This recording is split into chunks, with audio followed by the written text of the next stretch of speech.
आणखी एक महत्त्वाची बातमी. मनोज जरांगे आज 6 महिन्यांनंतर त्यांच्या घरी जाणार आहेत. अत्यंत महत्त्वाची बातमी आहे. मनोज जरांगे मराठा आरक्षणासाठी त्यांनी जो लढा सुरू केला होता, जोपर्यंत आरक्षण मिळणार नाही तोपर्यंत आपण घरी जाणार नाही अशी त्यांनी घोषणा केली होती आणि आता त्यांच्या लढ्याला यश मिळतंय आणि म्हणूनच आज 6 महिन्यांनंतर ते त्यांच्या घरी जाणार आहेत.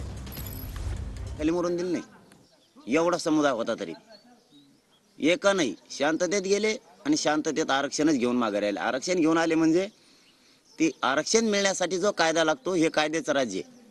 इथं साधं एखाद्या दुकानाचं जरी काही करायचं असलं तरी त्याला परवाना लागतो, तरच ते करता येते.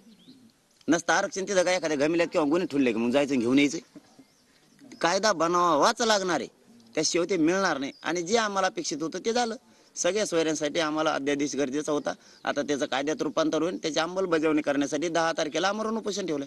माझ्या गोरगरीब मराठ्यांच्या पोराचं कल्याण होईपर्यंत मी हटत नाही आणि माझा समाजही हटत नाही. हे 5-50 जण जे बोलणार आहेत विरोधात काही मिळेल नाही काही, त्यांना समाज मोजित बी नाही. आणि तुम्ही कोण आहेत केवढ्याचे आहेत काहीच म्हणत. उलट मला म्हणत होते पहिली हे नका येऊ बरं का आपल्या संघ. हा, यांना पहिल्या पण सवय वरबाडायची.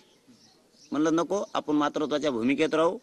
सगळ्यांची गरज आहे, आपण सगळ्यांसोबत घेऊ, फक्त इथून पुढं काही करू नका म्हणून सोबत गेला समाज. पहिल्यापासून म्हणतो यांना घेऊच नका, कारण इथं गोरगरीबात लढाई. गोरगरीब आम्ही सगळे एकत्र आहेत. कधी हाक मारून मारली की उभा राहतो. आता ते तुम्ही उघड्या डोळ्यानं बघितलेलं आहे. अख्खी मुंबई जाम झाली होती, इतक्या ताकदीनं मराठे आत घुसले होते. तुम्ही परतल्याच्या नंतर समाजाने आनंदोत्सव साजरा केला, जल्लोष व्यक्त केला, पाटील गेले आणि यशस्वी होऊन आले, ही भावना आहे त्यांची. मात्र ओबीसींच्या घरासमोर उन्मादी उत्सव साजरा केला जातोय असं भुजबळ म्हणतात. ओबीसीच्या घरासमोर उन्मादी उत्सव कोणाच्या समोर केला? म्हणजे छगन भुजबळ म्हणताय ते.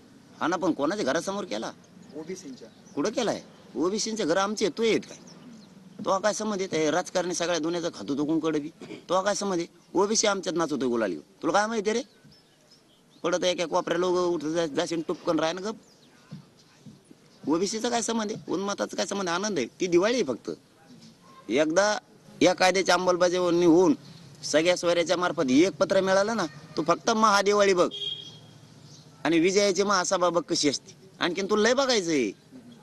चकम्याच्या काचा बदलीत राहतो आता, फक्त लय बघायचंय तुला आणखीन.